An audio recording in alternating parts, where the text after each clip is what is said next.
Bienvenidos sean todos. Aquí nos encontramos con personeros de la OSD que están de visita en Guatemala. Bienvenidos Maya Camacho. Nos encontramos también con Juan Vázquez, Giovanni Pagano y Laura Bouchet, que están en una visita oficial en nuestro país. Muchísimas gracias por sentarse con la hora para poder entender un poco qué los trae en Guatemala y cómo entender los esfuerzos que la OSD ha emprendido con nuestro país y con el gobierno del presidente Bernardo Arévalo. Muy bien, pues muchísimas gracias por esta oportunidad y nada, pues un gusto de conversar y compartir más sobre por qué estamos estos días en Guatemala y cómo podemos trabajar con el país más de cerca. Muchísimas gracias, Juan. ¿En qué consiste este proyecto que se está empezando a estructurar respecto a nuestro país? Concretamente entiendo que es el departamento de Escuintla, y cómo se puede entender de una manera sencilla lo que significa el esfuerzo que ustedes están haciendo.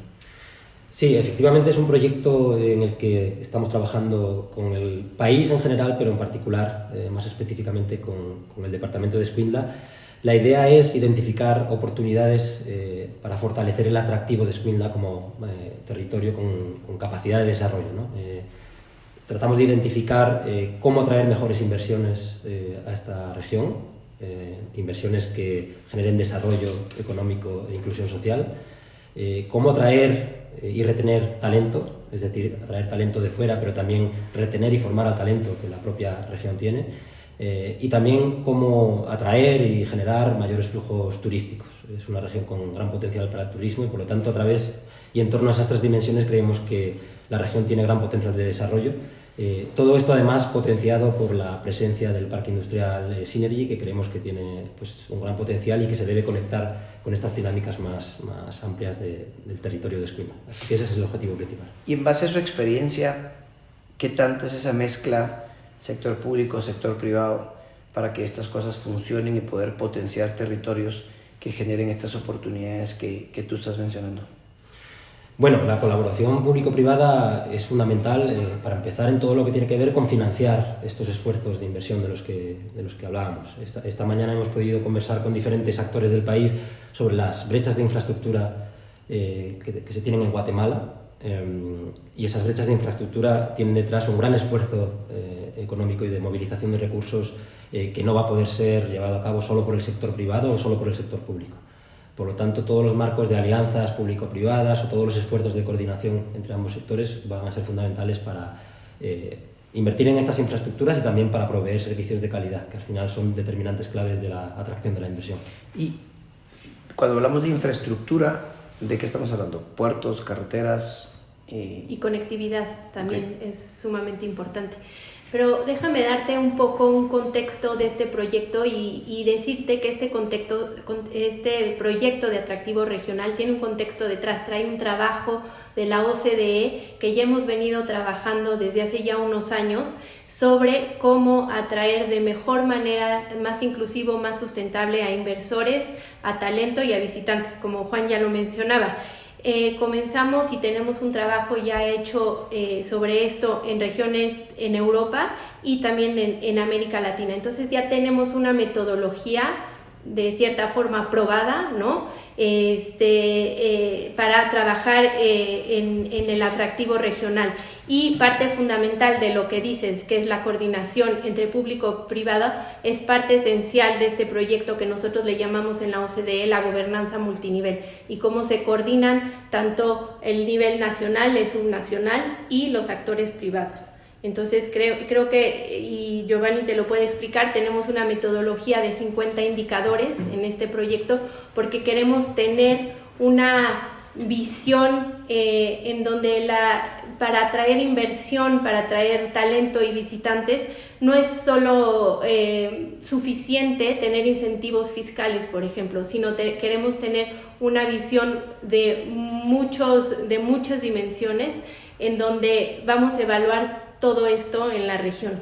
Y si quieres, Giovanni, complementar rapidísimamente el tema de metodología. Sí, bueno, como ya Maya mencionó, tenemos una base de datos a nivel departamental o regional, por todos los países de la OCDE. La OCDE tiene 38 países miembros.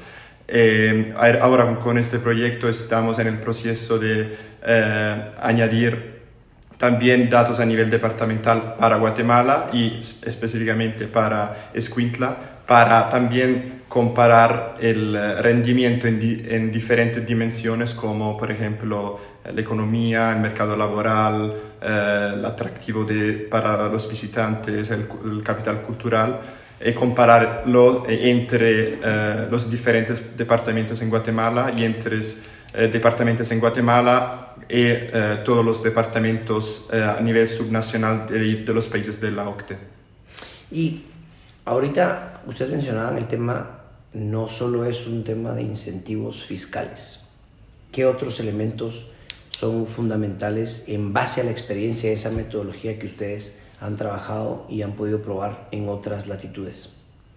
Bueno, tenemos y hemos visto, hemos hecho ya varias correlaciones de lo que le importa realmente al inversor, lo que le importa realmente al talento y a los visitantes. Y en muchos casos, para los inversionistas está muy claro que es infraestructura portuaria, ferroviaria, también en algunos casos, conectividad, que haya acceso, digitalización, internet es fundamental, y también centros de estudio, universidades de capacitación es fundamental en el caso de la atracción de inversores.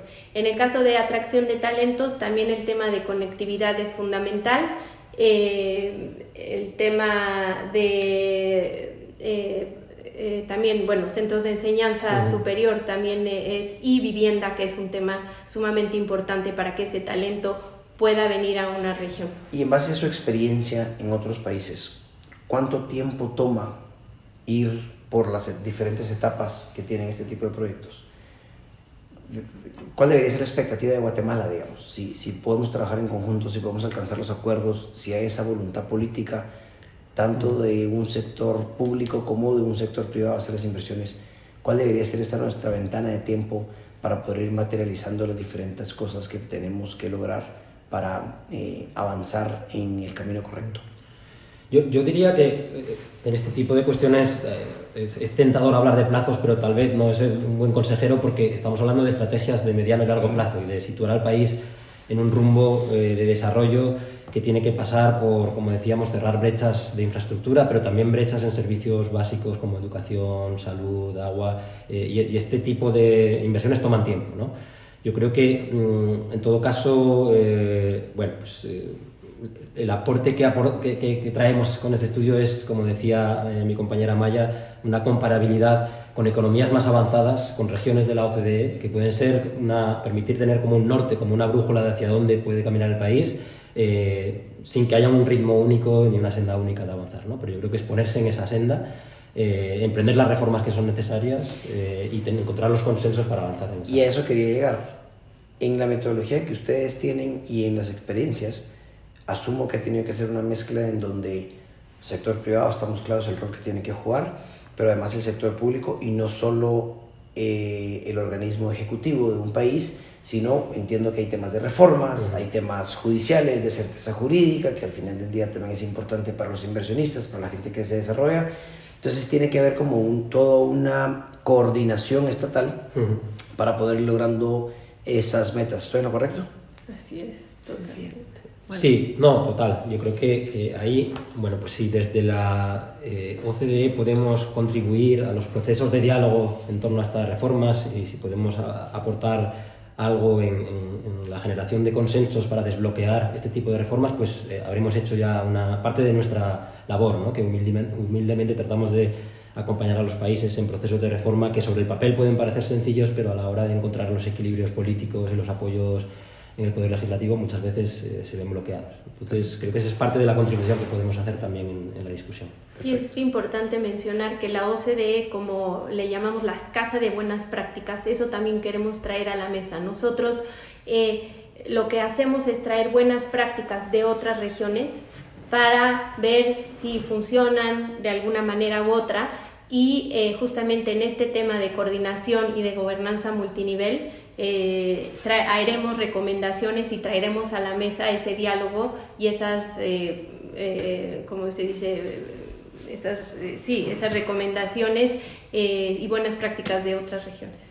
Laura, ¿tú querías agregar algo? Sí, bueno, como Maya decía, esta primera fase nos enfocamos en el análisis y en las recomendaciones de políticas, pero después siempre estamos dispuestos a acompañar en un proceso de implementación, pero sería ya ex post a este análisis previo a esas. Después volvemos a París a hacer un informe con recomendaciones de políticas que se puedan aplicar, y después desde la OCDE siempre estamos dispuestos a acompañar el país, a Guatemala, en el proceso de implementación, que también es clave.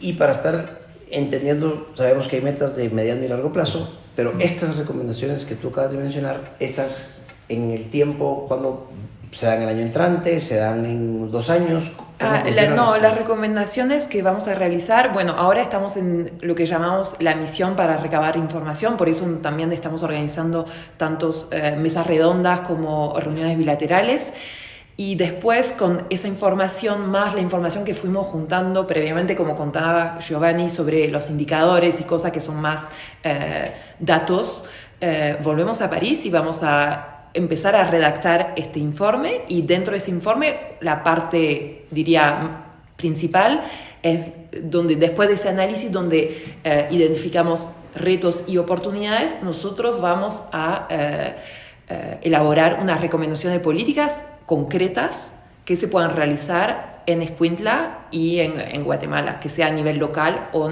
nacional. Y entonces eso en el cronograma, que bueno, siempre puede haber, se puede modificar, pero normalmente estamos planeando presentar esas recomendaciones a principio del año entrante, 2025. Perfecto. Así que... Y yo creo que, solo por complementar, que es importante destacar que esas recomendaciones, si bien se reflejan aquí en un informe de la OCDE, van a provenir también de toda esta conversación con diferentes actores guatemaltecos. Por lo tanto, de alguna forma, no son solo nuestras recomendaciones, sino emergen y deben sentirse propiedad en cierta medida de la sociedad guatemalteca. Y para terminar, una pregunta. ¿Han tenido ustedes alguna experiencia o han visto algo de lo que ofrece la realidad de Escuintla en el país? Hay bastante inversión, bastante industria, está el puerto, la necesidad de la conectividad, la necesidad de tener otras vías ferroviarias, por ejemplo, y a la vez también el reto de poder generar más oportunidades, de poder cerrar esas brechas en donde por el final del día no solo la gente pueda aspirar a más, también se evite la migración y podamos darle una vuelta a esa realidad que hoy vivimos, porque hay voluntad de todas las partes. ¿Han visto ustedes algún caso similar al que hoy de alguna manera se está estudiando, como es Escuintla en Guatemala? No sé si tal vez de los ejemplos que hemos trabajado con Argentina, Chile, Colombia, queréis compartir algo. Bueno, en todo caso, mi reflexión rápida es que trabajamos mucho con regiones de América Latina y el Caribe, y por lo tanto de niveles de desarrollo similares a lo que vemos en Escuintla, en países en que los niveles de urbanización son incluso más altos que en Guatemala, por lo tanto muchas veces las zonas rurales están muy descapitalizadas en todos los sentidos. Yo creo que el potencial de Escuintla, por la cercanía al puerto, por la cercanía a la capital, por su atractivo turístico, por la inversión que está llegando y los parques industriales que se están generando, es importante, ¿no? Pero también es importante que ese potencial beneficie a la población de Escuintla, y ahí es una de nuestras áreas de recomendaciones muy, muy importante, va a ser cómo conectar esa actividad económica que está emergiendo con las necesidades de la población. Y yo añadiría una cosa más de casos similares que quizás suenan un poco lejanos porque están en Europa, pero hemos visto que los parques industriales, las zonas económicas especiales, sí son una herramienta. Pueden ser manejados de buena forma y en coordinación con la sociedad, con el gobierno, pues son esta herramienta que detonan el desarrollo regional. Hemos visto y estamos haciendo un estudio bastante profundo de estas diferencias de zonas económicas especiales en Polonia, en Italia, en Colombia también lo vimos, pero yo creo que podemos poner ese foco en que estas zonas económicas especiales, de cierta forma y manejadas de buena manera, pues son un detonador del desarrollo regional. Muchísimas gracias, Juan, Maya, Laura y Giovanni, por su tiempo y por su visita e interés en Guatemala. Muchísimas gracias. Muchas gracias. Muchas gracias. A ustedes.